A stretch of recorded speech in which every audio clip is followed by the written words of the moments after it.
محمد بلال صاحب. بلال السلام خان علیکم بھائی. ورحمۃ اللہ۔ وعلیکم السلام ورحمۃ اللہ وبرکاتہ. ناظرین، محمد بلال خان صاحب یہ سوشل میڈیا ایکٹیوسٹ ہیں، جرنلسٹ ہیں، اور جو ہے گریجویشن کر رہے ہیں اسلام آباد یونیورسٹی سے. ان کی بہت مصروف شخصیت ہے، فیس بک کے اوپر، ٹویٹر اور سوشل میڈیا پر بڑی جانی پہچانی اور معروف شخصیت ہے. تو کا مقصد یہ ہے کہ ہم ان کو جان سکیں.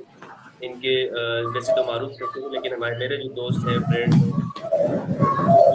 وہ بھی جا رہے ہیں ان کے بارے میں معلومات لیں. جو جن سے واقف نہیں ہے، یہ کیا کرتے ہیں، ان کی زندگی کہاں گزری، ان کا کیا تعارف ہے، زندگی لائف کس طرح گزارتے ہیں، کیا مقصد ہے، کیا پیشن ہے، کیا اہداف ہیں. تو آج ہم بڑی ہمارے لیے خوشی کی بات ہے کہ ہمیں انہوں نے اپنے قیمتی ٹائم میں سے دیا.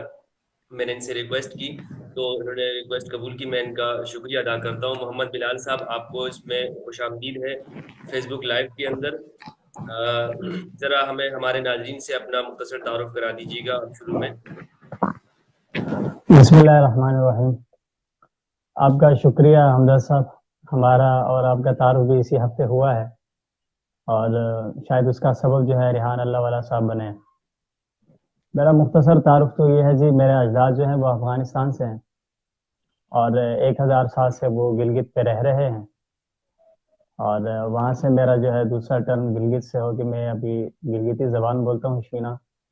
پھر میری زندگی ایبٹ آباد میں گزری، کیونکہ ہمارے والد صاحب وہاں پہ سیٹل ہیں، ابھی ہماری فیملی ایبٹ آباد میں ہے۔ اور ابھی میں اپنی جو ہے صحافتی امور کے لیے اور اپنی تعلیم کے لیے اسلام آباد میں مقیم ہوں۔ تعلیم میری جو ہے گریجویشن میری چل رہی ہے کمپیریٹیو ریلیجنس، انشاءاللہ آگے میرا جو ہے فائنل سبجیکٹ ہوگا، ابھی اس کی ابتدا ہے۔ اور اس کے علاوہ صحافتی کیریئر میرا تقریباً 6 سال مجھے ہو گئے ہیں۔ اور سوشل ایکٹیویزم جو ہے بنیادی طور پر تو فیس بک سے اس کا آغاز کیا، اور ابتدائی طور پہ یہ بھی ہمارے لیے ایک تصویر لگانے کی بات تھی، دوستوں میں گھل ملنے کی، اور کچھ اسی طرح کا فن تھا یا مزہ۔ لیکن مجھے 2000 غالباً 2009 یا 10 میں نے فیس بک اکاؤنٹ بنایا تھا۔ 2011 میں کچھ تھوڑا بہت احساس ہوا کہ یہ ایسا پلیٹ فارم ہے، یہاں پہ اور کام کیے جا سکتے ہیں۔ میں دیکھ رہا تھا کہ اس وقت اردو لکھنے کا اتنا رواج نہیں تھا، تو وہ اگر ہم کہیں اردو پڑھ لیتے تھے فیس بک کے اوپر، خاص کر یہ اخبارات جو ہیں ان کے پیجز لگاتے تھے، تو ایک بڑی ڈفرینٹ چیز لگتی تھی۔ اور آپ کو یاد ہوگا کہ وہ زمانہ ایسا تھا کہ جو ٹیکسٹ میسیجز وغیرہ تھے رومن اردو میں اس قدر وہ عام ہے، اور وہ رومن اردو بھی ہم نے خراب کر دی شارٹ کٹس کی اس میں اس کے پیچھے بھاگتے ہوئے۔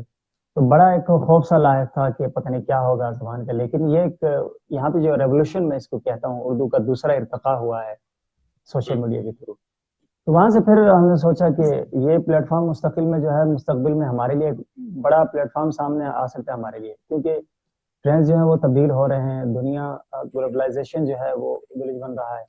تو وہاں سے اس کا استعمال کیا جی، اور جو ہمارے افکار تھے ہم نے طنز و مزاح اس میں بھی کیا، ادب کے حوالے سے بھی بہت کچھ سیکھا۔ بنیادی طور پہ اگر میں کہوں کہ تحریر میں چاشنی وغیرہ جو بھی ہے، یا میں نے زیادہ جو پریکٹس کی ہے وہ میں نے فیس بک کے اوپر کی ہے۔ اور 2011 سے میں ایبٹ آباد کے کچھ مقامی اخبارات میں رپورٹنگ وغیرہ میں نے شروع کر دی تھی، اور اس کے بعد کچھ میں نے انٹرنشپ کے طور پر پاکستانی چینلز پہ کام کیا ہے۔ اور اس کے بعد پھر 2015 میں عرب میڈیا کے ساتھ میری ریلیشن بنے، اور میں وہاں پہ بلکہ مستقل کام کیا میں نے تقریباً 3 سال۔ جولائی 2018 میں نے ریزائن کیا وہاں سے، اور ابھی بھی انشاءاللہ کچھ چل رہے ہیں پروجیکٹس اس حوالے سے، لیکن مستقل اس وقت میں کسی ادارے سے جڑا نہیں ہوں۔ تو جو میری اپنی سوشل ایکٹیویٹیز ہیں وہ جاری رکھی ہوئی ہیں فیس بک ٹویٹر وغیرہ پہ۔ باقی یہی میرا مختصر تعارف ہے۔ ماشاء اللہ بلال بھائی، عرب کی جو میڈیا کے ساتھ آپ کا تعلق رہا ہے، کس میڈیا سے آپ کا تعلق رہا ہے، ذرا بتا دیجیے. وہ عرب میڈیا سے میں وصال اردو میں نے کام کیا ہے، اور اس کی جو اردو ورژن تھا اس میں جو ہے نا ہمارا تھا as a script writer researcher کے طور پہ میں نے کام کیا وہاں پہ۔ اچھا، تو یہ بیسڈ عرب میں ہے یا یہاں پر یہ مطلب پاکستان میں بیس کرتے نہیں ہیں؟ نہیں نہیں، یہ اس بی بی سی طرز کا ہی تھا، جس طرح آپ کو پتا ہے کہ بہت سے ہمارے جو انٹرنیشنل چینلز ہیں وہ ان کے اپنے ہی ممالک میں ان کی جو ہے نا وہ ہوتے ہیں ان کے ہیڈ آفیسز وغیرہ، باقی کچھ کام فری لانسنگ پہ بھی ہوتا ہے۔ یہاں پہ ہمارا آفس ہے اسلام آباد میں، بعد میں پھر کچھ مسائل وغیرہ بھی ہوئے، کچھ یعنی کہ وہ میرے خیال میں انہوں نے پھر چینلز وغیرہ کچھ 2 4 زبانوں کے بند کر دیے، اور اس لیے جو ہے کہ وہ اردو کے ان کے میرے خیال میں ابھی بھی کچھ ٹرانسمیشن وغیرہ چل رہی ہیں، لیکن ہماری جو ہے وہ کچھ عمر پر میری نہیں بات بن رہی تھی، تو ظاہر ہے پھر آپ کو پتہ ہے بہت عرصہ ایک بندہ رہتا ہے کسی چیز میں، اور پھر وہاں سے جو ہے نا وہ معاملات جو ہے وہ تبدیل بھی ہو جاتا ہے۔ محمد بلال خان کی زندگی کا پیشن کیا ہے، اس کیا مقصد ہے، کیا بتانا چاہیں گے آپ؟ یہ تو آپ کو پتہ ہے کہ ہزاروں خواہش ہیں ایسے کہ ہر خواہش پہ دم نکلے، تو انسان تو بنیادی طور پہ پتہ نہیں بچپن میں جو اسے ٹیچرز کہتے ہیں وہ بننا چاہتا ہے۔ گھر میں والد صاحب اگر مولوی ہیں تو ان کی خواہش ہوتی ہے کہ وہ بیٹے کو مولوی بنائیں، اگر ماموں جو ہے انجینئر ہے تو اسے لگتا ہے کہ دنیا کا سب سے جو اچھا کام ہے وہ انجینئرنگ ہے۔ تو میری جو بنیادی زندگی ہے وہ تھوڑا سا مولویت اور فوج کے درمیان رہی ہے، کیونکہ میرا ننیال جو ہے وہ فوج سے زیادہ وابستہ ہے، اور ابھی بھی 3 4 میرے جو ماموں ہیں وہ آرمی میں ہیں، تو ان کی شاید یہ شدید خواہش تھی کہ مجھے آرمی میں جانا چاہیے، اور کچھ میرے جو دوسرے رشتہ دار ہیں ان کا یہ خیال تھا کہ مجھے جو ہے وہ عالم دین بننا چاہیے، لیکن میرے والد صاحب جو ہیں انہوں نے ہمیں بڑی ڈفرینٹ ایک سوچ دی، وہ خود عالم دین ہے الحمدللہ، تو انہوں نے ہمیں بنیادی طور پہ یہی کہا کہ آپ نے جو کچھ کرنا ہے آپ نے خود کرنا ہے، اور آپ نے ایک بات بڑی وہ وضاحت سے کہتے تھے کہ آپ نے مسجد اور مدرسے کے اوپر آنکھ نہیں لگانی، کہ اسی کو لے کے چلیں گے اور اس سے مطلب اپنا سلسلہ دکان بنائیں گے کچھ ایسی ویسی، تو وہ انہوں نے جو ہے ہمیں دونوں اطراف کی تعلیم دلوائی۔ میں سمجھتا ہوں کہ ہمیں ایک مثبت سوچ دینے میں سب سے بڑا کردار ہمارے والد صاحب کا ہے، اور انہوں نے ہمیں یہ بات بتائی کہ آپ جب بڑے ہوں گے میدان عمل میں جب آپ جائیں گے تو آپ کے لیے بہت سے چیلنجز ہوں گے، تو آپ نے دونوں طرف کو لے کے چلنا ہے۔ ظاہر مذہب تو انسان کی بنیاد ہے جو میں سمجھتا ہوں، اور اس کے بعد جو دنیاوی تعلیم وغیرہ ہے یہ اس لیے بھی ضروری ہے کہ ہم نے دنیا کو فیس کرنا ہے۔ تو اس کے بعد میں تو پھر ہماری ایک ٹیچر کی بڑی خواہش تھی کہ مجھے راشد منہاج بننا چاہیے، لیکن وہ چیزیں میں نے آپ کو کہا نا کہ کبھی کبھی انسان کچھ بننا چاہتا ہے لیکن حالات کی ڈائریکشن اس طرف جاتی ہے وہ آپ نہیں بننا چاہتے۔ کچھ ایسا وقت بھی تھا کہ جس وقت صحافت میرے لیے جو ہے وہ شاید دنیا کے ایک بہت ہی معیوب ترین پیشوں میں سے ایک ہوتا تھا جب میں صحافت میں نہیں آیا تھا، کیونکہ میں دیکھتا تھا کہ یہاں پہ ہمارے یہاں ڈویژن ہے بہت زیادہ، اور یہ چیزیں آپ بہت اچھی طرح فیس کرتے ہیں کہ ہر میڈیا جو سیکشن ہے اور مختلف جو ریجنز ہیں، ہمارے وہاں کے میڈیا کا اپنا ایک گول ہے، ان کے اپنے ایمز ہیں، وہ اس پہ چلتے ہیں، تو ظاہر ہے ہمیں توقع یہی ہوتی ہے کہ ہر میڈیا والا جو ہے وہ ہماری خواہش پہ چلے، یہ بھی چیزیں شاید توقعات زیادہ رکھنے کی وجہ سے، لیکن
بلال بھائی سے ہمارا رابطہ ختم ہو گیا. میں بلال بھائی کو دوبارہ ایڈ کرنے کی کوشش کرتا ہوں. بلال بھائی اگر آپ سن رہے ہیں تو پلیز آپ یہاں آ جائیے گا.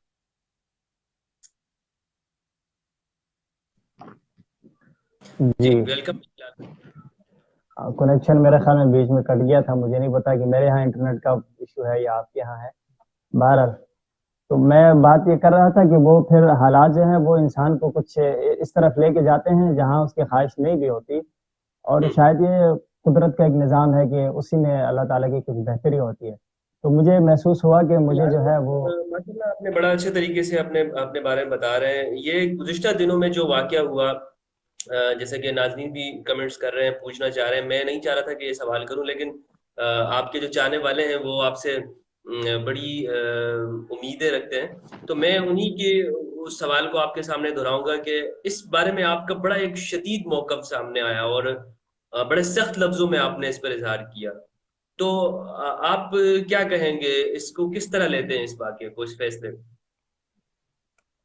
ایک بات تو بڑی واضح ہے جی کہ میں شاید مجھے میرے جو دوست ہیں, آپ صرف پڑھ ہی لیں, آپ کے سامنے ہے, ان کا یہ بنیادی خیال یہ ہے کہ میں جو ہے ایک فنڈامنٹلسٹ ہوں اور آئی ایم پراؤڈ. ٹھیک ہے, میں ہوں, لیکن یہ ہے کہ ایک بات یہ ہے کہ آپ شدت اس بات پہ دکھائیں کہ جس کی کوئی بحث نہ ہو, اور آپ کسی ایسے کام کے اوپر اکسائیں کہ جو خلاف شرع ہو اور خلاف قانون. میں سمجھتا ہوں کہ ایک مومن کے لیے جو اس کے ایمانی معاملات میں اس کا جو غصہ ہے وہ اس کے ایمان کی نشانی ہے. اور یہ جو یہاں پہ سختی تھی, یہ دیکھیں آپ سے میری ملاقات ابھی ہی ہوئی ہے, بہت سے دوست مجھے جانتے ہیں, مجھے تو بلا وجہ کبھی کسی کے اوپر غصہ نہیں آیا, اور میں سمجھتا ہوں کہ غصے والی تو کوئی بات تھی نہیں.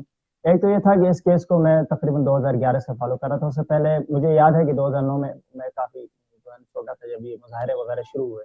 آسیہ کا جو کیس تھا, میں نے وہ تمام اخبارات کے تراشے سنبھال کے میں نے رکھے ہوئے ہیں کہ مجھے کبھی ضرورت پڑی تو انشاءاللہ وہ چیزیں میں پیش کروں گا. تو اس کیس کو مطلب اس کی فالوئنگ مجھے وہاں سے تھی کہ میں اس کو دیکھ رہا تھا کہ یہ کیا ہو رہا ہے, ایشو جو ہے نا اس طرح کا چل رہا ہے. تو 2011 کے بعد تو بالکل اس کا منظرنامہ بدل گیا.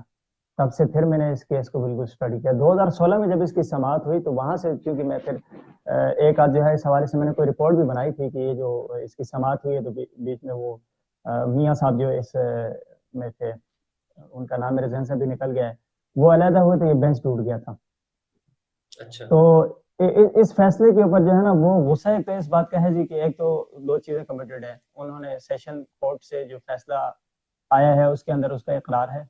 دوسری بات یہ ہے کہ لاہور ہائی کورٹ کے اندر اس کی سزا کو برقرار رکھا گیا, اور انکلوڈیڈ جنرل ثاقب نثار کہہ رہا ہوں, جسٹس ثاقب نثار اس بینچ کا حصہ تھے, اور انہوں نے جو ہے اس اپیل کو مسترد کیا لاہور ہائی کورٹ میں. اور آسیہ کا جو کیس تھا اس میں یہ آپ کو بہت اچھی طرح یاد ہوگا کہ زرداری صاحب کے ذریعے جو ہے صدارتی استثناء حاصل کرنے کے لیے سلمان تاثیر جو ہے وہ ایکٹیو. یہاں سے پھر سلمان تاثیر کے معاملے کے بعد یہ بالکل ہی جو ہے نا وہ دوسرے راستے کی طرف چلا گیا یہ کیس, اور اس پہ ظاہر میں ابھی بات اس لیے نہیں کروں گا کہ ٹائم کم ہے, دوسرا یہ ہے کہ لمبی بحث ہے اس طرف. تو اب یہ ہے کہ اس کے بعد یہ کیس تو یہ پیچھے چلا گیا, اور گورنر کا جو کیس ہے وہ آگے آ گیا, اور پھر اس کے بعد اس کی سماعت ہوتی ہے جا کے 2012 میں جو ہے وہ لاہور ہائی کورٹ اس کو مسترد کر دیتا ہے. 2016 میں سپریم کورٹ آف پاکستان میں لاسٹ اپیل ہوتی ہے, وہاں سے ایک جج صاحب جو ہیں وہ آنریبل وہ الگ ہو جاتے ہیں, جس سے یہ بینچ ٹوٹ جاتا ہے. اس کے بعد اچانک بالکل بغیر کوئی ضرورت نہیں ہے اس کیس کو جو ہے نا وہ پینڈنگ پڑا ہوا ہے, ہزاروں اور بھی پینڈنگ پڑے ہوئے, اور اتنی عجلت میں اس کا فیصلہ دیا گیا ہے. کیونکہ ایک بات تو یہ ہے کہ اگر میں صرف آپ کے سامنے ادھر بیٹھ کے کہوں کہ نہیں جی مجھے تو بڑا اس پہ اعتراض ہے, میں نے وہ جو اس کی لاسٹ ہیئرنگ تھی میں سپریم کورٹ آف پاکستان کے باہر تھا. ظاہر ہے میں اندر وہ جو کورٹ روم کے اندر تو نہیں تھا, لیکن جو خبریں وغیرہ وہاں پہ تمام صحافیوں کو ملتی ہیں وہ چیزیں ہمیں بھی میسر ہوتی ہیں, بلکہ ہمیں وہ براہ راست وہاں سے جو ٹکٹس وغیرہ ملتے رہتے ہیں اندر کے جو ساتھی ہیں ان کے ذریعے سے. دوسرا یہ ہے کہ جو ہمارے میڈیا کے اوپر ایک بلیک آؤٹ تھا, جو وکیل استغاثہ ہیں ان کا کوئی موقف نہیں لیا جا رہا تھا لاسٹ ہیئرنگ میں بھی, اور اس کے بعد فائنل جو ڈیسیجن آیا اس کے اوپر بھی ورڈکٹ میں بھی. تو میں نے جو ہے ان سے بھی پوچھا, آسیہ کے وکیل سے میں گفتگو کرنے کی کوشش کی, لیکن وہ کیونکہ پہلی جو آخری جو سماعت تھی اس کے بعد جسٹس صاحب نے اس کے اوپر منع کیا تھا کہ آپ کوئی کسی قسم کا کمنٹ نہیں کرے گا.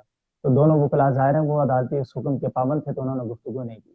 تاہم جو کورٹ کے اندر جو لوگ موجود تھے، جو کہ غالباً وہ جو ہمارے کچھ ایسے رپورٹرز بھی ہیں جن کو میں سمجھتا ہوں کہ وہ غیر جانبدار ہیں اس حوالے سے، ان کا بھی یہ کہنا تھا کہ جو آسیہ کا وکیل استغاثہ ہے، اس کا مخالف وکیل ہے، اسے تو ٹائم ہی پوری طرح سے نہیں دیا گیا، اور اس دن جسٹس آصف سعید کھوسہ جو ہیں انہوں نے پوری وکالت کی ہے۔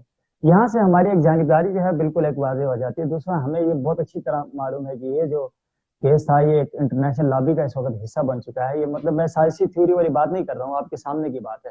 پورا یورپ جو ہے اس کے اوپر متحرک ہے۔ آپ جو ہے ابھی ٹرمپ سے اس کی جو ہے نا اپیل کی ہے کہ ہمیں وہ سیاسی وہاں پہ پناہ دے، اسائلم دے۔ یہ ساری چیزیں ہیں، اس کے لیے آپ اگر یہاں پہ سپریم کورٹ میں ہوتے میرے ساتھ، تو میں نے دیکھا کہ تمام ویسٹرن ہماری جو این جی اوز ہیں وہ وہاں پہ متحرک ہیں۔ آیا اس سے اچھا ہمیں ایک تو یہ چیز سمجھ آتی ہے، چلیں ایک انسانی حقوق کی تنظیمات ہیں جو پوری دنیا میں کام کرتی ہیں، مطلب ہمیں اس کو ایک مثبت پیرائے میں بھی لینا چاہیے۔ دوسری طرف ایسی کیا وجہ ہے کہ انٹرنیشنل تمام لابی اور تمام تر میڈیا جو ہے وہاں پر اس کام کے لیے متحرک ہے؟ آیا پاکستان کے اندر دیگر اتنے سینسیٹیو ایشوز ہیں اس کے اوپر اتنا تحرک نہیں ہے؟ تو یہاں پہ یہ جو تحرک تھا اس کو دیکھتے ہوئے، اور اس سے پہلے ایک اور سٹوری ہے، میں یہاں پہ ابھی نہیں کہوں گا کیونکہ وہ آن ریکارڈ میں بات نہیں کرنا چاہ رہا ہوں، میرے پاس اس کا جو ہے نا اتھینٹک ثبوت میرے پاس اس وقت نہیں آیا، لیکن رپورٹ میرے پاس بالکل جو ہے وہ کریکٹ ہے۔ یہ جو اکتوبر ہے اس کے شروع میں جو ہے، میں آپ کو اشارے میں بتا دیتا ہوں باقی آپ کے اس سیشن میں، کہ کچھ ملاقاتیں ہوئی ہیں تل ابیب میں، اور اس میں جو ہے بڑا اہم رول ہے جمائمہ خان کا۔ تو مزید تفصیل جو ہے میں بس اس اشارے کنائے پر یہاں پہ اختتام کر دیتا ہوں۔ اس کے بعد جو ہے اس میں بہت زیادہ جو ہے انٹرسٹ عمران خان نے لیا ہے بذات خود اپنی ذاتی طور پر، اور اس کی اگلی دلیل جو ہے وہ میں آپ کو مولانا سمیع الحق کی شہادت کا جو معاملہ ہے اس سے پہلے ایک جو تقریر ہے وہ بھی دیتا ہوں۔ اکتوبر کے شروع میں ان کی ملاقات ہوئی ہے، اور وہاں پہ عمران خان صاحب جو ہے وہ مولانا سمیع الحق سے پوچھتے ہیں کہ مجھے کیا کرنا چاہیے اس کیس پہ۔ مجھے آپ بتائیں کہ ایک فیصلہ جو ہے وہ جج نے کرنا ہے، جیسے کہ مجھے کہا گیا کہ آپ جو ہے نا اس معاملے میں شدت اختیار کر رہے ہیں، تو میرا تو ایک موقف ہے جہاں پہ ایک میرا پیشن ہے یا میری مجبوری ہے، ایک الگ چیز ہے، لیکن جہاں پہ مجھے ایمان کا معاملہ لگ رہا ہے یا مجھے لگ رہا ہے کہ یہ جو حقائق ہیں وہ ہم سے چھپائے جا رہے ہیں، تو وہاں پہ تھوڑا میرا لہجہ اگر سخت ہو گیا ہے تو میرا خیال میں یہ ہے کہ کبھی کبھی بات وہی ہے کہ گھوڑا بے لگام ہو جاتا ہے معاملے میں۔ تو یہ تمام تر وہ چیزیں تھی، ان کے تناظر میں نے یہ موقف اختیار کیا ہے۔ ایسا نہیں تھا کہ میں نے جو لاہور ہائی کورٹ کا فیصلہ نہیں پڑھا، میں آپ کو کہہ رہا ہوں کہ آپ ماشاءاللہ سے ریسرچ سے وابستہ ہیں، آپ پڑھیں، لاہور ہائی کورٹ کا فیصلہ بھی پڑھیں اور سپریم کورٹ کا بھی پڑھیں، اور جو ہمارے جسٹس صاحب کی ہٹ درمی ہے جس طرح کے ریمارکس دے رہے ہیں کہ قانون وہی ہوگا جو ہم طے کریں گے۔ اب آپ مجھے بتائیے کہ کیا یہ ممکن ہے؟ جو قانون طے کرتا ہے وہی ہونا ہوتا ہے، یا جو جسٹس طے کرتا ہے وہ قانون ہوتا ہے؟ تو یہ ساری چیزیں ہمارے سامنے کہ ایک پریشر میں اور ایک عجلت میں یہ فیصلہ ہوا ہے، اور اس کے بعد ملکی حالات آپ کے سامنے ہیں۔ میں آپ کو کیا ہوگا، آپ کراچی دیکھیں، پرسوں ہم اس دن بھی بات کر رہے تھے جلاؤ گھیراؤ کی، تو ایک شخص کے لیے، ایک فرد واحد کے لیے 22 کروڑ لوگوں کا جو ہے اس کا اشتعال میں آنا، اشتعال دلانا لوگوں کو، دیکھیں آپ کے سامنے ساری صورتحال۔ بڑی تفصیل کے ساتھ آپ بتا رہے تھے صورتحال اس کیس کے بارے میں، اور کیا آپ نے دیکھا اور کیا آپ کا موقف ہے۔ اچھا، اگر ایسا ہو جاتا کہ یہ ساری جو کاروائی ہے سپریم کورٹ کے اندر جو چلتی رہی، اس کو فیس بک کے اوپر، میڈیا کے اوپر لائیو دکھایا جاتا، تو تاکہ عوام کے سامنے یہ باتیں آ جاتی ہیں، شکوک و میں شبہات نہ بالکل ہوتے جس طرح میں یہی کہہ رہا ہوں، جزیہ ممالک۔ میں آپ کیا کہتے اوپن ہیں، ایسا کورٹ، ہونا چاہیے میں ہوتا؟ بالکل حامی ہوں، بالکل حامی ہوں، اوپن کورٹ ہونا چاہیے تھا۔ اور دوسری بات یہ تھی کہ 295 جو ہے وہ پاکستان پینل کوڈ کے تحت ہے، لیکن ہمارا یہی قانون جو ہے، ہماری تمام تر جو جوڈیشری ہے وہ اس بات کے اوپر قائل ہے کہ ہمارا جو کانسٹیٹیوشن ہے 1943 کا 73 کا، اس کے تھرو جو ہے وہ تو قرآن اور سنت جو ہے وہ سپریم لا ہے۔ یہاں پہ جسٹس صاحبان کو جہاں پہ لگتا تھا کہ یہ قرآن و سنت سے آ کے ہمیں گھیریں گے، وہ کہہ رہے تھے نہیں نہیں نہیں، یہ تو پاکستان پینل کوڈ کے تحت ہے۔ جہاں پہ انہیں محسوس ہوا کہ یہ پاکستان پینل کوڈ کے تحت جو پچھلے جو ڈیسیجنز ہیں، جو سیشن کورٹ کا فیصلہ ہے اور جو ہائی کورٹ نے اس کو برقرار رکھا ہے وہ پیش کر رہے ہیں، تو آگے انہوں نے کہا نہیں جی، یہ جو ہے اصل میں جو ہے فقہ حنفیہ میں یہ ہے۔ آپ نے دیکھا کہ اس جو فیصلہ آیا ہے اس کے اندر انہوں نے امام اور ان کا امام ابن تیمیہ علیہ رحمہ کا جو ہے نا انہوں نے وہاں پہ حوالہ دیا ہے۔ اب ثاقب نثار صاحب کو تو معلوم نہیں ہوگا نا امام ابن تیمیہ کا جو ہے نا گستاخ رسول کے حوالے سے کیا وہ ہے۔ یہاں پہ بات یہ رہی ہی نہیں ہے کہ آسیہ جو ہے she is committed criminal or not، لیکن ابھی تو معاملہ تو یہ ہے کہ دو عدالتوں نے فیصلہ کیا، اگر یہاں پہ بالفرض میں آپ کی اس بات سے بالکل ایگری کروں گا کہ ایک اوپن جو ہے کورٹ جو ہے نا ہونا چاہیے تھا، اوپن ٹرائل اس کا ہوتا، ہمارے ہاں نہیں ہوتا بدقسمتی سے. شوکت عزیز صدیقی کی اپیل پر بھی نہیں ہوا، یہاں پر بھی جو ہے نا وہ کیا گیا. اگر ایسے ہوتا، میں بات پوری کر لوں، اگر اس طرح سے ہوتا اور یہ بات قانونی طور پر سامنے رکھی جاتی کہ جن دو جو ہماری عدالتیں ہیں انہوں نے یہ فیصلہ دیا ہے اور اس کو برقرار رکھا ہے، سزا پھر ان کے خلاف بنتی کہ نہیں تھی؟ انہوں نے اگر غلط فیصلہ کیا ہے، ٹھیک ہے سپریم کورٹ اس کو مسترد کر دے، لیکن ثاقب نثار صاحب اپنے فیصلے کو مسترد کر رہے ہیں کیونکہ انہوں نے وہاں پہ اس کی اپیل جو ہے مسترد کی تھی. بالکل معذرت سے میں آپ کی بات کاٹ رہا ہوں کہ جو آپ کی مذہبی اتحادی جماعتیں ہیں، آپ لوگوں نے بھی اسلام آباد کے اندر جو ہے وہ دھرنا دیا ہوا تھا. میں نے دیکھا، آپ نے بھی لائیو دکھایا. مجھے نہیں معلوم کہ اس پہ کوئی توڑ پھوڑ ہوئی ہے یا نہیں ہوئی، کوئی متشدد سرگرمیاں ہوئی نہیں. نہیں لگتا کوئی یہی ہے کہ کوئی اس میں بالکل نہیں ہوئی. کچھ بھی میں نہیں. میں یہی عرض کر رہا ہوں کہ لگتا یہی اس میں کوئی ایسی سرگرمی نہیں ہوئی. لیکن جو اور دیگر مذہبی جماعتوں نے کراچی میں جو تشدد ہوئے، پرتشدد واقعات ہوئے، لاہور میں ہوئے، اسلام آباد میں ہوئے، ان کے بارے میں آپ کیا کہیں گے؟ کیا ان کا یہ احتجاج کا یہ طریقہ مذہبی تشدد کا یہ درست تھا؟ جلاؤ گراؤ کی سیاست. اچھا ہمدرد بھائی، آپ مجھے یہ بتائیں کہ یہ جو احتجاج ہے یہ اسلام نے دیا ہے کہ یہ ہماری جمہوریت نے دیا ہے؟ بالکل، جس ملک کے اندر آپ ہیں اسی کلیئر، کے قانون یہ پر پوائنٹ کلیئر ہے نا کہ اسلام میں احتجاج کا طریقہ نہیں دیا. فرسٹ آف آل یہ کلیئر ہو گیا. دوسری بات یہ ہے کہ میں آئی وٹنس کے طور پر اسلام آباد کو میں نے کور کیا، آپ نے خود دیکھا، بلکہ ہم نے لائیو کیا اس میں. بالکل ایک سنگل جو ہے نا کوئی پتہ نہیں ٹوٹا، میں اس بات کی گواہی دے رہا ہوں. دین فیض آباد جو ہے وہاں پہ تحریک لبیک کے جو کارکنان ہیں انہوں نے خود صفائی کی. ایک اچھا امیج تھا، ہمیں یہ دکھانا چاہیے تھا. اس سے اگلی بات بڑی وضاحت کے ساتھ میں کسی آئیں بائیں چھائیں کے بغیر جنہوں نے تشدد کیا، مذمت لفظ میرے خیال میں جو ہے نا وہ کوئی کام کا نہیں ہے، انہوں نے جو ہے نا وہ صریحتاً بغیرتی کی ہے. جنہوں نے تشدد کیا ہے، جنہوں نے کسی کی گاڑی جلائی ہے، انہوں نے ظلم کیا ہے. اور جنہوں نے اگر کسی کے کیلے چھینے اور حقیقت ہے تو جو ہے نا انہوں نے اللہ کے قہر کو دعوت دی. پہلی بات یہ ہے کہ سب سے زیادہ لگ رہا تھا کہ جو متشدد احتجاج ہوگا وہ خادم حسین رضوی صاحب کی طرف سے ہوگا. آپ خادم حسین رضوی صاحب کی وہ تمام کلپس اٹھا کے دیکھتے ہیں جس میں انہوں نے باقاعدہ ان کو کچھ لڑکوں نے جو ہے نا کچھ لوگوں کو پکڑ کے پولیس کے حوالے. بہت ہی اچھا ہوا کہ آپ نے یہ سوال کیا، اور یہ بات میں یہاں پہ واضح کر دوں کہ جتنے ان متشددین میں سے جن کو پکڑا گیا ہے ان میں سے 7 افراد قادیانی ہیں. یہ کل کی رپورٹ آج کے اخبارات آپ پڑھ لیں اور مزید جو انویسٹیگیشن ہوگی وہ پڑھ لیں. اگلی بات میں آپ کو بتا دیتا ہوں، کیونکہ کچھ چیزیں آپ کو پتا ہے کہ ہمیں ڈسکلوز نہیں کرنا پڑتی کیونکہ مسائل ہوتے ہیں ہمارے لیے بھی، اور بہت سی چیزیں آپ کے سامنے ساری چیزیں. فیض آباد دھرنے میں کور کر رہا تھا نومبر 2017 میں. وہاں پہ ایک بندہ ہے جس ٹائم پولیس کا آپریشن شروع ہوتا ہے اس سے کچھ دیر پہلے وہ بندہ آتے اس نے کہا مارو مارو، وہی شیخ رشید کا ڈائلاگ بولا اور وہ بندہ آگے آگے ہو رہا تھا. خادم حسین رضوی صاحب نے اوپر سے اپنے کسی بندے کو آواز لگائی کہ اس بندے کو پکڑ کے لے آؤ، یہ کون ہے. جیسے اس کو اندر پکڑ کے لے گئے، اس نے کہا کہ خیریت ہے، تم کیا مار دھاڑ کی بات کر رہے ہو؟ تو اس نے کہا جی یہ پولیس والے تو ہمیں مار رہے ہیں. اس بندے کو انہوں نے خیمے کے اندر بند کیا کہ تم جو ہے یہ تشدد کی بات کر رہے ہو، تم کہہ رہے ہو کہ جا کے پولیس والوں کو مارو، جب وہ آپریشن کر رہے ہیں تو تم بھی جا کے مارو. وہ بندہ آپ اسلام آباد کے پولیس کے ریکارڈ میں سے اٹھا لیں کہ اس کے لیے فون کون کرتا رہا کہ ہمارا بندہ روکا گیا ہے. میں آپ نہیں نام لوں گا، آپ پوچھیں کہ کون کون سے آفیسر اس کے لیے فون کر رہے تھے. تو ہوتا بنیادی طور پہ یہ ہے کہ اس طرح کے جب احتجاج وغیرہ ہوتے ہیں، سب سے پہلی بات تو ہم بحیثیت انسان، اسلام تو الحمدللہ تشدد اور اس طرح کی جو کسی کا حق مارنے کا سب سے بڑا مخالف، لیکن انسانیت کے طور پہ سب سے پہلے ایک رذیلوں کا کام ہے جو اس طرح کرتے ہیں. لیکن اس کے بعد ہمیں دوسرا جو اس کا وہ ہے رخ ہے وہ بھی ہمیں دیکھنا چاہیے کہ جب اس طرح کے احتجاج ہوتے ہیں کچھ لابیز ہوتی ہیں جو اس کے حق میں ہوتی ہیں، کچھ مخالفت میں ہوتی ہیں. آپ خادم حسین رضوی صاحب کے احتجاج کو آپ اس کو سراہتے ہیں اور اس کی حمایت کرتے ہیں؟ ایبسولوٹلی، بالکل. اچھا، جی بالکل تو بالکل. وہ جو جس طرح کی سیاست، جس طرح کے الفاظ وہ استعمال کرتے ہیں اپنے مخالفین کے لیے، میرا خیال نہیں ہے کہ اس سے کوئی جماعت ان سے بچ چکی ہو، ان سے محفوظ ہوئی ہو. ہر ایک مطلب پاکستان میں لوگ جو عدم تحفظ کا اس وقت شکار ہو رہے ہیں انہی کی تقریروں کی وجہ سے، اور لوگ ہر ایک جو ہے وہ پورا ملک یرغمال ہوا ہے، جام ہو جاتا ہے. تو اس سیاست کو آپ کیسے دیکھتے ہیں؟ کیا مطلب یہ کون سی ایسی مشترکہ چیزیں جو آپ کو ان کے ساتھ آپ کو لگتی ہیں کہ یہ صحیح کر رہے ہیں وہ؟ اچھا، تو بنیادی طور پر the reason why I support Khadim Hussain Rizvi is that کہ ناموس رسالت کا معاملہ ہے فرسٹ آف آل. اس کی دوسرا جو افضل قادری صاحب کا جو ایک طریقہ کار ہے، میں نے اس سے کبھی بھی اتفاق نہیں کیا. فلاں واجب القتل ہے، فلاں واجب القتل ہے، بالکل ختم. ایک بات. دوسری بات یہ ہے کہ خادم حسین رضوی صاحب کے موقف میں یا کون سی ایسی چیز کامن ہے جس کی وجہ سے میں ان کی حمایت کرتا ہوں.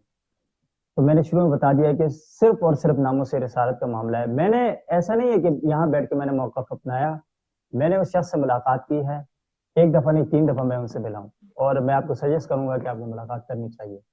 دوسری بات یہ ہے، آپ نے جو پوائنٹ آؤٹ کیا کہ جس طرح کی ان کی طرف سے زبان استعمال کی گئی ہے، آج کہ ایک تو وہ آپ کو پتہ ہے کہ مدرس آدمی ہے وہ، اور اس کے بعد وہ ممتاز قادری کے معاملے کے بعد ہی وہ میدان میں ہے. اس سے پہلے جو ہے نا بہت زیادہ یہ پارٹی وغیرہ کا کام ان کا تھا ہی نہیں. وہ ایک آدھ تقریر کر دیتے تھے اور درس و تدریس سے جو ہے نا وہ ان کی وابستگی تھی.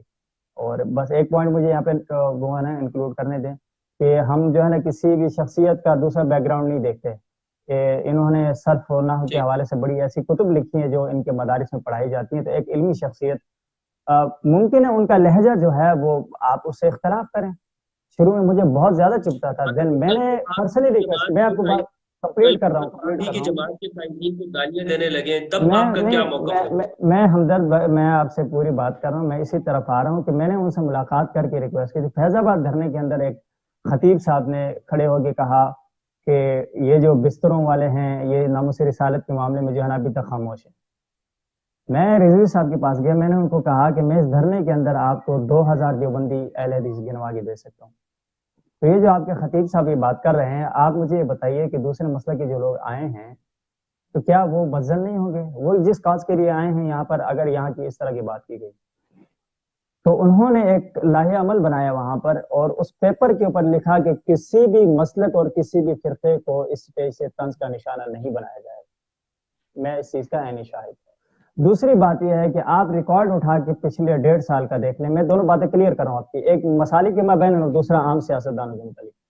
1.5 سال کے اندر، خاص کر فیض آباد دھرنے کے بعد، خادم حسین رضوی صاحب نے کسی مسلک کے کسی بندے کو جو ہے نا نام لے کے اس طرح کا رد عمل دیا ہو جو ان کے ماضی میں تھا. یہ آپ کو نہیں ملے گا. اگر آپ کو ملا تو مجھے ضرور بتائیے گا. اگلی بات یہ ہے کہ پاکستان کی سیاست کے اندر یہ لہجہ، اب وہ سیاسی جماعت ہے، آپ مانتے ہیں اس بات کو کہ 22 لاکھ ایک جماعت نے ووٹ لیے ہیں سرکاری سطح پر، جس کا جو ہے وہ اعلان ہوا ہے 22 لاکھ. ان کا اپنا دعویٰ یہ ہے کہ انہوں نے تقریباً 45 لاکھ جو ہے نا انہوں نے لیے. اب یہ ہے کہ ایک سیاسی پارٹی ہے جس کی سندھ اسمبلی کے اندر 3 جو ہے نا نشستیں ہیں. تو ایک سیاسی جماعت جو ہے اس کے کچھ بیانات ایسے بھی ہو سکتے ہیں کہ جو ہماری دوسری سیاسی جماعتوں سے مماثلت کھاتے ہوں. مسئلہ یہ ہے کہ یہاں پہ مولانا فضل الرحمان نے اگر کوئی بات کر دی ہے تو وہ تو بالکل واضح کلیئر ہے جی، فضل الرحمان نے یہ بات کر دی. خادم حسین رضوی نے اگر کسی کو علم گلم کہہ دیا ہے تو وہ بات جو ہے نا پورا میڈیا اس کو دکھائے گا اور اس کے جو ہے نا کلپس بنیں گے، اس کی وائرل ہو جائے گا، سب کچھ ہو جائے گا. دین مجھے یہ بتائیے کہ سب سے پہلے پاکستان کی سیاست میں گالی خادم حسین رضوی نے دی تھی یا ذوالفقار علی بھٹو نے دی تھی کہ خنزیر کے بچے ہیں؟ یہ کس نے کہا؟ سور کے بچے کا تھا غالباً. معاف کیجیے گا، میں یہاں پہ جو ہے نا براہ راست کہہ رہا ہوں یہ آغاز سر وہاں سے ہوا. پھر آپ کو 90s آپ اٹھا کے دیکھ لیں، یہ ابھی سمیع الحق صاحب کے متعلق کیا کچھ ہوا ہے. اگر تو آپ پاکستانی سیاست کی بات کر رہے ہیں تو Khadim Hussain Rizvi is not the first person. اس سے پہلے بہت کچھ ہوتا رہا ہے، ہوا ہے، ہوگا، لیکن یہ اس کی تائید نہیں کرنی چاہیے. میں مطلب اس کو ڈیفینڈ نہیں کروں گا، نہیں کروں گا.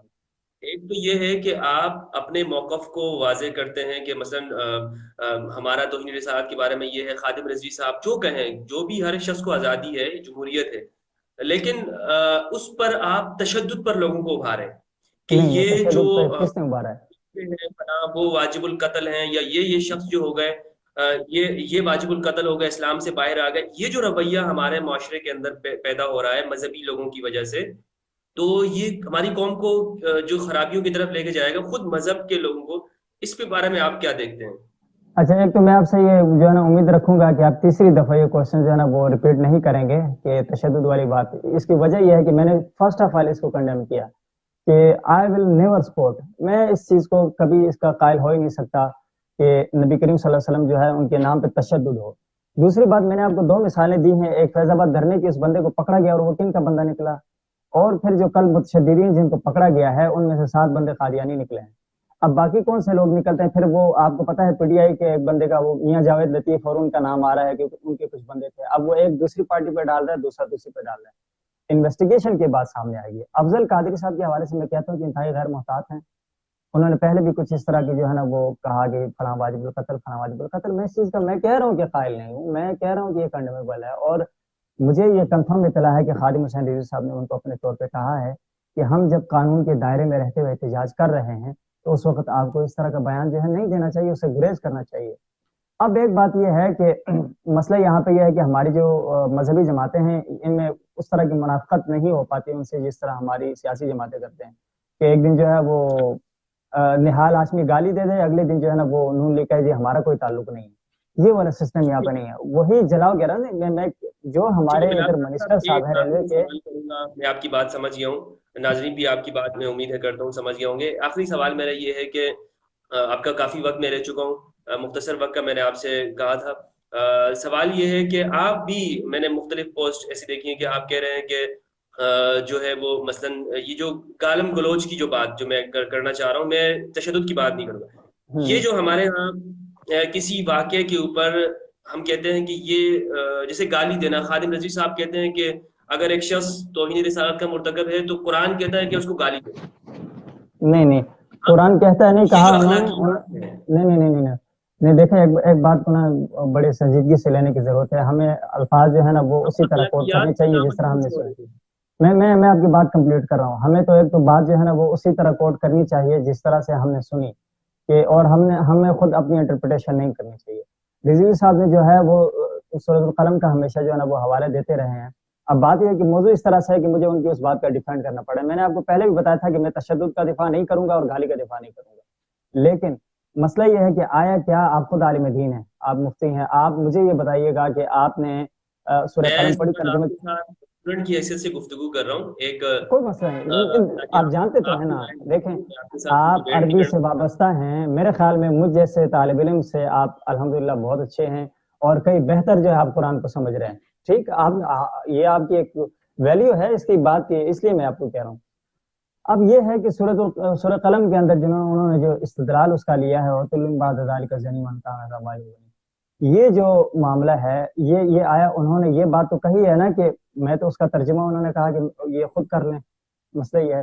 اور دوسری جو ایک اہم بات ہوتی ہے، کبھی کبھار میں سمجھتا ہوں کہ علماء کو کچھ ایسی چیزیں ہیں جو عوامی محافل میں گفتگو نہیں کرنی چاہیے، اور شاید وہ منظور مینگل صاحب کا ایک کلپ آپ کو یاد ہوگا وائرل ہوا تھا، وہ چیزیں ہوتی ہیں صرف اپنے حلقے میں، آپ کو پتا ہے کہ کچھ اپنے حلقے میں باتیں ہوتی ہیں، مطلب گھر کی بات ہو یا دوستوں کی بات، بندہ اس کا کلپ بنا کے اس کو وائرل نہیں کرنا چاہیے۔ رضوی صاحب کو جو ہے نا کچھ ایسی باتیں ہیں جو عوام کے اندر ہمارے علماء اس کو اس طرح سے سرے عام ڈسکس نہیں کرتے۔ اب مسئلہ یہ ہے کہ اصحاب رسول کے متعلق انہوں نے جو کہا کہ بسا اوقات جو ہے نا وہ جذبات میں بہت زیادہ جو ہے نا وہ سخت زبان کا استعمال کر لیتے تھے، انہوں نے دو تین جو ہے وہ انٹرویوز میں کہا، لیکن مسئلہ یہ ہے کہ ہم اس کیفیت کو نہیں پہنچ سکتے جو اصحاب رسول کی ایمانی کیفیت تھی، یا اس وقت کے جو مناظر و براہ راست رسول اللہ کی ایذا کے دیکھ رہے تھے۔ تو ٹھیک ہے، استدلال انہوں نے اگر وہاں سے کیا ہے، وہ تو میرے خیال میں مجھے نا بات تھوڑی کمپلیٹ کرنے دیں، انہوں نے اگر اچھا، وہاں سے استدلال کیا تو انہوں نے یہ بات غلط، یعنی اپنے سے من گھڑت بات نہیں کی۔ دوسری ہسٹری آپ کو معلوم ہے کہ اس طرح کی بہت سی چیزیں جو ہے نا ہمارے پاس روایت بھی ملتی ہیں، ہمیں بہت سی چیزیں پڑھنے کو ملتی ہیں، لیکن میں ذاتی طور پہ یہ سمجھتا ہوں وہ چیزیں عوام کے اندر ڈسکس کرنے کی نہیں ہوتی، اور اس وقت بھی کہ جب آپ کی کسی بات کو کوئی جو ہے نا وہ پوائنٹ آؤٹ کرے تو آپ اس کو جو ہے نا ثابت کرنے کے لیے وہ ساری چیزیں سامنے لا کے رکھ دیں جو امانت ہوتی ہے ایک عالم دین کے لیے، تو بے احتیاطی ان سے ہوئی ہے، اس میں کوئی شبہ نہیں ہے۔ لیکن دوسرا مسئلہ یہ بھی ہے کہ انہوں نے ویسے جو الفاظ ویسے کہے ہیں، اگر آپ مجھے بتائیں کہ ہم دوستوں میں بیٹھے ہوئے انگلش میں وہ لفظ کہیں تو بڑے فخر کے ساتھ جو ہے نا وہ ہوتا ہے کہ یار ہنس دیا، فلاں نے گالی دی، فلاں نے گالی دی، لیکن معاملہ وہی ہے کہ جب کوئی عالم دین یا ذمہ دار شخص اس طرح کی بات کرتا ہے تو وہ لوگوں کے سامنے ایک بالکل ڈفرنٹ جو ہے نا اس کا مل جاتا ہے۔ ہمارے سیاستدان بھی گالی دیتے ہیں، آپ مجھے لکھ کے بتا دیں، میں آپ کو ان صحافیوں کا آپ کو بتاتا ہوں جن سے میری تقریباً 4-5 سالہ وابستگی ہے، جتنی گندی زبان ان کی ہے، جتنی غلیظ یہ گالیاں دیتے ہیں، مرد عورت کی کوئی تفریق نہیں، وہ کبھی جو ہے نا یہ آف دی ریکارڈ جو ہمارے کیمروں کے کلپس آئے نا باہر، پتہ چلے ان کی شرافتیں، تو ایک بندہ جو ہے اس نے کمنٹ جو ہے نا اس نے تسلیم کیا کہ مجھ سے جو ہے نا وہ یہ باتیں ہوئی ہیں، اور اس کے بعد وہ اس کے اوپر بڑی جو ہے نا کوشش کر رہا ہے کہ اس کو کنٹرول کر رہا ہے، لیکن میں نے پرسنلی ان سے ریکویسٹ کی تھی کہ مولانا آپ کا جو ایک اہم کاز ہے، آپ کا ایک نیک مقصد ہے، اسی وجہ سے میں آپ کے مسلک کا نہ ہوتے ہوئے بھی آپ کو سپورٹ کر رہا ہوں. میں اکیلے نہیں ہوں، کئی ایسے لوگ ہیں جو انہیں سپورٹ کرتے ہیں اسی کاز کی وجہ سے. تو یہ جو مطلب آپ کی کچھ اس طرح کی باتیں جو مشہور ہیں، اور ایک جملہ بالکل جو انہوں نے کہا ہی نہیں ہے وہ بھی اس بیچارے کے سر ڈالا گیا ہے، تو اس کی وجہ سے ہمیں مشکل ہوتا ہے. ہم آپ کے موقف کو ڈیفینڈ کریں پھر، یا آپ کی جو کچھ ایسی باتیں ہیں جن کی شرعی ویلیو نہیں ہے ان کو ڈیفینڈ کریں. یہ میں نے ان سے پرسنل ریکویسٹ کی تھی، اور آئی ہوپ کہ ان کے لہجے میں اور ان کے رویے میں آپ کو بہت سا جو ہے نا وہ ڈفرینس تو ملے گا پہلے سے.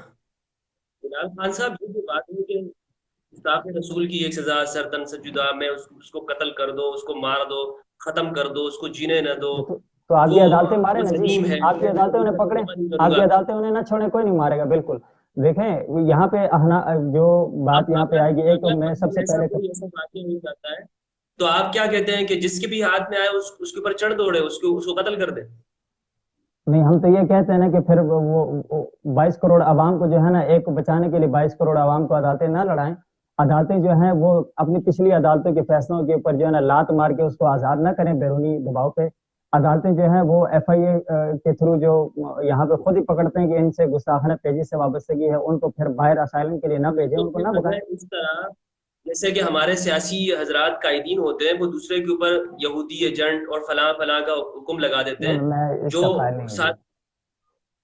ٹھیک ہے، نہیں تو اسی طرح جو گستاخ رسول کہہ دیتے ہیں، ممبروں پر آپ واقف ہیں، ہر فرقے کا شخص دوسرے کو گستاخ رسول کہہ رہا ہے، تو یہ تو پھر آپ سرٹیفکیٹ دے رہے ہیں کہ بھائی دوسرے کو قتل کرو. تو لا اینڈ آرڈر کی سچویشن، سوسائٹی عدم استحکام کی طرف چلی جائے گی، ملک کیسے چلے گا پھر؟ دیکھیے جی، ملک بالکل ایسے چلے گا جیسے کہ جو بھی شخص اگر قرآن و سنت کی مخالفت میں بات کرتا ہے، ہمارے آئین کے خلاف بات کرتا ہے، اس بندے کو جو ہے نا پھر وہاں پہ پھر عدالتی ہمارا نظام ایکٹیو ہونا چاہیے. مجھے آپ ایک بات بتائیے گا جی، مجھے نہیں پتا کہ آپ کی ایج کتنی ہے. 22 سال، میری 22ویں سال پہ میں چل رہا ہوں. میں نے اپنی 22 سال کی زندگی میں، شعوری زندگی میری ہوگی 10-15 سال ہوگی، میں نے آج تک کبھی نہیں سنا، کبھی بھی نہیں سنا کہ توہین رسالت کے کیس میں کسی ایک بندے کو سزا ہوئی. Asiya was the first person جس کو پاکستان کے اندر 295C کے تحت سزا ہوئی. میں آپ کی بات کمپلیٹ کر رہا ہوں. دیکھیں، عدالت جب اپنا کام کرے گی، عدالت کام کرے گی تو پھر کوئی بھی بندہ کیوں اٹھائے گا؟ جب عدالت کے فیصلے کے اوپر ریاست نے حاوی ہونے کی کوشش کی، ریاست نے مداخلت کی، جس طرح جمائمہ بھی باہر بیٹھ کے پاکستان کے معاملات میں مداخلت کرتی ہے، تو اس وقت گورنر نے جو ہے نا وہ ذاتی مداخلت، گورنر کا کیا کام ہے کہ وہ جج کے فیصلے کے اوپر حاوی ہو؟ اگر تو جو ہے نا ہماری ریاست یا بیرونی طاقتیں ریاست کے فیصلے، عدالت کے فیصلے پہ حاوی ہوں تو ہم کہتے ہیں نہیں جی، یہ تو ناانصافی ہے. لیکن یہاں پہ مولوی اگر احتجاج کرتا ہے تو ہم کہتے ہیں کہ یہ تو عدالت پہ پریشر ڈالنے کی بات ہے. تو یہ چیزیں ہوئی ہیں، آپ ہسٹری نکال کے دیکھیں. مجھے آپ ایک نام بھیجے دیں کہ یہ سنگل نام ہے، اس کو ناموس رسالت، توہین رسالت کی وجہ سے سزا ہوئی ہے. پاکستان کے کورٹس کے اندر سینکڑوں ایسے لوگ موجود ہیں جن کے اوپر جھوٹے توہین کا وہ نہیں ہے. خود ان کو ہمارے اداروں نے پکڑا، انہوں نے فیس بک کے اوپر گالم گلوچ کی ہوئی تھی. آپ کو پتا ہے کہ پاکستان کے اندر بھینسا اور موچی یہ پیجز چلے ہیں، ان سے توہین رسالت سر عام ہوئی ہے. آپ کو مطلب کوئی ڈکی چھپی بات نہیں ہے. قرآن کی آیات میں مذاق اڑایا گیا، گالم گلوچ کی گئی ہے.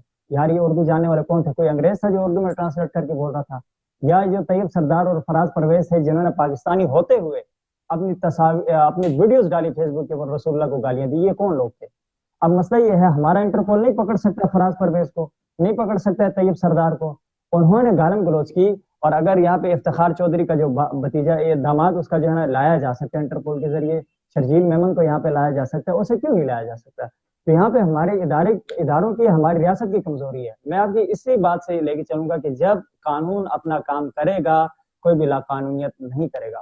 اگلی بات یہ ہے کہ اس کا مس یوز ہونے کی، میں اس لیے بات ضروری سمجھتا ہوں کہ بات بہت زیادہ کی گئی ہے. میں آپ کو کہتا ہوں، الیاذ باللہ ثم الیاذ باللہ، آپ آئیں میرے سر پہ ہاتھ رکھے، اپنے ساتھ 3 گواہ لے کے آئے کہ جی استغفر اللہ. یہ آپ آزمانے کے لیے میں آپ کو ایک بات کر رہا ہوں، پریکٹیکلی آپ کو سامنے پتہ چلے. آپ دیکھیں گے کہ جب تک پورا سسٹم ایکٹیو ہو کر تحقیق ہوگی، اس کے بعد مجھ سے اقرار کروایا جائے گا. اقرار سے پہلے یہ مقدمہ درج ہوتا ہی نہیں ہے. Same situation with Asiya. اور ابھی جو ہے نا وہ 9.5 سال بعد جو ہے نا وہ فیصلہ آتا ہے بالکل ڈفرینٹ اینگل سے، اور اس کے اوپر جو ہے نا وہ جج صاحب دھمکاتے بھی ہیں. تو مجھے آپ یہ بات بتائیے کہ جب لوگوں کی توقعات اس طرح سے تھی اور انہوں نے جو ہے نا وہ جو فیصلہ لکھا، اس کے بعد انہیں ڈیفینڈ کرنا پڑ رہا ہے اپنے آپ کو، جی میں بڑا عاشق رسول ہوں، فلاں ہوں. تو بھیا تو آپ اپنی عدالتوں کے اوپر عدم اعتماد کریں کہ ہماری جو دونوں عدالتیں وہ نااہل تھیں، انہوں نے غلط فیصلہ کیا ہے، کیونکہ جو ہے وہ ثاقب نثار نے اگر درست فیصلہ کیا ہے. اور اگر اس کے اوپر ریویو کی پٹیشن لی جاتی پھر میں آپ کو کہوں گا کہ کچھ قانونی ماہرین جو ہے ان کا یہ خیال ہے کہ وہ لاہور ہائی کورٹ کا جو فیصلہ اس کو بالکل اس کو مسترد کر دے گا یا اپنے فیصلے کو روک دے گا کہ چلو اس پہ دوبارہ انویسٹیگیشن ہو، وہی بینچ آئے گا یا انہی ذہنیت کے لوگ آئیں گے اور وہ سارا آ کے جو ہے نا اسی طرح سے فیصلہ ہوگا. تو میں آپ سے یہ کہہ رہا ہوں کہ آسیہ کا کیس بالفرض میں تو نہیں سمجھتا کہ بے گناہ ہے کیونکہ اس نے کمٹ کیا خود عدالت کے سامنے. اگر کوئی ایسا بے گناہ شخص ہے بھی، اگر کوئی ہے بھی، تو پاکستان کی ہسٹری میں کوئی ایک بندہ ایسا نہیں ملا کہ جسے سزا ملی ہو، خود اداروں نے اٹھایا ہو، اس کے خلاف تحقیقات ہوں. اس وقت ہائی کورٹ میں جن کو سزا ہوئی ہے 7 افراد موجود ہیں جن کو سزائے موت ہو چکی ہے. کل کو وہ بھی اپیل کر دیں گے اور وہ بے گناہ ثابت ہوں گے. تو میں یہ سمجھتا ہوں کہ جہاں پہ لوگوں میں شعور کی کمی ہے، جو خاص کر ڈائریکٹ قانون اپنے ہاتھ میں لینے کی بات ہے، اس دن بھی میں نے آپ سے یہ عرض کی تھی کہ تشدد کی بات جو ہے وہ ہر بندے کا اپنے ذہنی لیول ہے. ایک بندہ پڑھا لکھا ہے، وہ سمجھتا ہے کہ میں جا کے جو پریس کلب کے سامنے کھڑا ہو جاؤں گا تو میری بات آگے پہنچے گی. ایک قانون دان ہے، وہ سمجھتا ہے کہ میں لیگلی جو ہے اپنا احتجاج ریکارڈ کروا سکتا ہوں، اپیل کر سکتا ہوں. لیکن ایک وہ ہے انڈر میٹرک ہے، یا وہ بالکل اس کا جو ایک چھوٹا مائنڈ سیٹ ہے، اسے نہیں پتا، اسے جس سے بھی دھکیلا وہ آگے آ گیا. تو اس طرح کے لوگ بنیادی طور پہ اور جذباتی بھی ہوتے ہیں اور کچھ ان سے غلط اقدامات ہوتے ہیں جسے میرے خیال میں کوئی بھی پارٹی ڈیفینڈ نہیں کرتی اور نہ ہی کوئی ترغیب دیتا ہے کہ آپ کو جا کے کرنا چاہیے. تو قانون جب اپنی حدود میں رہے گا تو کوئی بھی بہت میرے خیال میں شکریہ آپ قانون کا کا ہاتھ بلال نہیں رہے بھائی، بہت بہت شکریہ آپ کا وقت دیا ہمیں، گا. ہمارے بہت ساتھ شکریہ جی رہے اور آپ کا. ہمارے سوالات کا تفصیلاً جواب دیا آپ نے، اپنے بارے میں بتایا. آپ سوشل ایکٹیوسٹ ہیں، جرنلسٹ ہیں، آپ نے جو ہے وہ اسلامیات میں بھی گریجویشن کیا اور بہت آپ اس فیلڈ سے وابستہ ہیں میڈیا کے، اور ہر جو ہے وہ جو ایشو ہوتا ہے جیسے اسلام اور سیکولرزم کے حوالے سے آپ کافی ایکٹیو نظر آتے ہیں. تو آج کی اس نشست میں امید کرتا ہوں کہ ہمارے سوال جو ہے وہ آپ نے آپ کے لیے ایک سوال ہی ہوں گے. ہم نے اپنی علم میں اضافے کے لیے آپ سے سوال کیے ہیں. اس ڈیبیٹ کا، اس بحث و مباحثے کا مقصد مناظرہ نہیں ہے آپ کے ساتھ یا کسی کے ساتھ بھی. ہمارا میں حمزت مقصد بھائی آپ کے ایک جملہ اگر مجھے آپ اجازت دیں تو میں یہاں کہنا چاہتا ہوں کہ میں ذاتی طور پہ یہ ہے کہ کبھی بھی گفتگو جو ہے اس سے پیچھے نہیں ہوا، اور میں سمجھتا ہوں کہ گفتگو ہی سے بنیادی طور پہ خاص کر اس طرح کے جو معاملات ہیں وہ حل ہوتے ہیں، اور یہ گفتگو جاری رہنی چاہیے. ہمارے نوجوانوں کو، کیونکہ ہمارے علماء کو، ہمارے اسکالرس کو چاہیے، ہمارے صحافیوں کو کہ وہ آئیں سوشل میڈیا کے اوپر اپنی گفتگو کریں، اپنی موقف کو وضاحت سے کہیں، جو بھی رائے وہ رکھتے ہیں بہادری کے ساتھ، اپنے اندر دلیری کے ساتھ، شجاعت کے ساتھ، اس کانفیڈنس کے ساتھ اس موقف کے اوپر کھڑے ہو جائیں اور اس کو بیان کریں ابھی سوشل ابھی میڈیا بہت کے بہت بہت فرق پڑا ہے جی. میں ذاتی تجربہ آپ کو بتا رہا ہوں کہ اگر آپ میری ہسٹری اٹھا کے دیکھ لیں گے 4 سال پہلے، آپ مجھے بالکل ایک مطلب متعصب ترین فرقہ پرست آپ مجھے پائیں گے، جو میری آئی ڈیز ڈیلیٹ ہوتی رہتی ہیں ورنہ میری ہسٹری آپ کو مل جاتی. میں اس بات کو اوپنلی اس کو آن کر رہا ہوں کہ میرے سے یہ ہوا سب کچھ ماضی میں. لیکن جب میں نے دیکھا کہ کچھ معاملات ایسے ہیں کہ جو ہمارے اصل معاملات نہیں ہیں، یہ معاملات صرف توجہ ہٹانے کے لیے اور آپس میں الجھانے کے لیے ہوتے ہیں، میں نے وہ چیزیں ترک کی ہیں. تو میں انشاءاللہ امید یہ رکھتا ہوں کہ ہمارا جو مذہبی طبقہ ہے اور خاص کر ہمارا جو لبرل طبقہ، وہ اس وقت جو ہے نا وہ دہشت گردی اور انتہا پسندی کے عروج پہ ہے. جو کچھ وہ آج کل کر رہے ہیں، کچھ کیسز آپ کے سامنے ہوں گے، تو انہیں بھی جو ہے بات کا قائل ہونا چاہیے. ایک طرف اگر مولوی کو کہا جاتا ہے کہ یہ فتویٰ دیتا ہے ڈائریکٹلی، لیکن میں سمجھتا ہوں کہ بیچارے مولوی کے پاس کل ملا کے اس وقت ایک فتویٰ رہ گیا تھا، وہ بھی ہمارے جو لبرل اور سیکولر حضرات ہیں وہ لے کے گئے. تو دونوں طرف سے جو ہے نا اعتدال کی ضرورت ہے. دونوں طرف بیٹھ کے میں بالکل قائل ہوں اس کا گفتگو ہونی چاہیے. آپ کا اپنا نقطۂ نظر ہے، ممکن ہے مجھے وہ پسند نہ ہو یا میں آپ کے ساتھ ضرور کرنا چاہوں گا بلال خان صاحب. یونیورسٹی اور مدرسے اور کالجز کے جو نوجوان ہیں ان کے اندر جو دوری ہے آپس میں، اور جو ان کم کے ہو رہی ہے مائنڈ جی. سے سوشل میڈیا اس کا ایک بڑا بڑا میڈیم ہے جو بہت کم ہوئی ہے. کیسے میں نے کم ہو سکتی ہے، کیسے ختم ہو سکتی ہے، ہم کیسے اپنا کردار ادا کر سکتے ہیں کہ جو مدرسے کا نوجوان ہے وہ بالکل ایک الگ دنیا میں رہتا ہے، کالج یونیورسٹی کا نوجوان الگ دنیا میں رہتا ہے، ان کو آپس میں ایسا کیسے کنیکٹ کرایا جا سکتا ہے؟ ایسا تو دیکھیں، میں ابھی اس وقت تو خاص کر سوشل میڈیا کا دور ہے، اور پھر وہی میں نے کہا کہ گلوبلائزیشن ہے. اس میں نہیں سمجھتا کہ وہ کوئی بالکل الگ دنیا ہوگی، الا ماشاء اللہ کوئی ایک آدھ ہو. بٹ یہ جو لاسٹ 10 ایئرز ہے ہمارے ہاں، یہ بالکل ایک ارتقائی دور میں سمجھتا ہوں ہے. اس کی بنیادی وجہ یہ ہے کہ مدارس میں پہلے ہوتا تھا، آپ کو بہت اچھی طرح یاد ہوگا کہ میں جب بالکل ینگ تھا، چھوٹا تھا، اس وقت تھوڑا مایوس سمجھا جاتا تھا کہ یار ایک بندہ مستقل جو ہے وہ بس دنیاوی تعلیم حاصل کرتا رہے، اگر کسی نے دین سیکھنا ہے تو وہ صرف اور صرف مدرسے کا ہو کے رہے. یہ تبدیلی اب مدارس کے اندر آ گئی ہے، ان کے اندر اس چیز کی جو ہے نا سمجھ بوجھ ہے. آپ کے کراچی کے مدارس تو ماشاءاللہ سب سے آگے ہیں اس حوالے سے، انہوں نے اپنے طلبا کو جدید تعلیم دلوائی ہے.